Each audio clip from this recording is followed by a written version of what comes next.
어느 작은 마을에 한 오래된 집이 있었습니다. 이 집은 마을 사람들 사이에서 소문이 자자했는데 그 이유는 집이 지어진 이후로 수많은 불행한 사건들이 일어났기 때문입니다.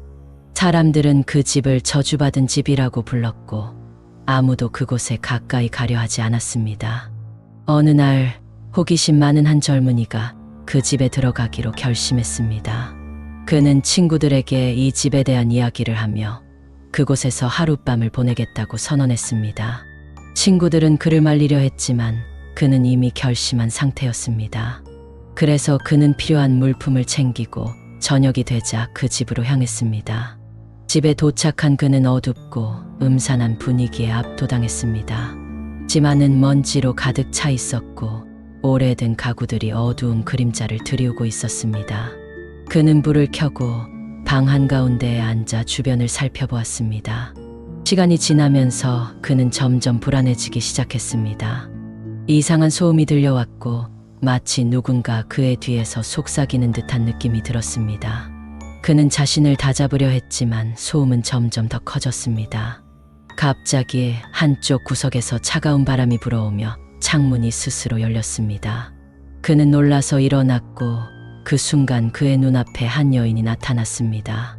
그녀는 창백한 얼굴에 긴 검은 머리를 늘어뜨리고 있었고 그를 뚫어지게 바라보았습니다. 젊은이는 공포에 질려 도망치고 싶었지만 몸이 움직이지 않았습니다. 여인은 천천히 그에게 다가오며 속삭였습니다.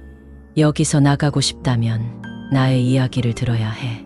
그녀의 목소리는 차갑고 마치 얼음처럼 느껴졌습니다. 젊은이는 두려움에 떨며 그녀의 이야기를 듣기로 했습니다. 여인은 자신이 이 집의 주인이라고 말했습니다. 그녀는 과거에 사랑하는 사람과 함께 이 집에서 행복하게 살았지만 어느 날 그가 사라졌다고 했습니다. 그녀는 그를 찾기 위해 모든 것을 시도했지만 결국 그를 잃고 말았습니다.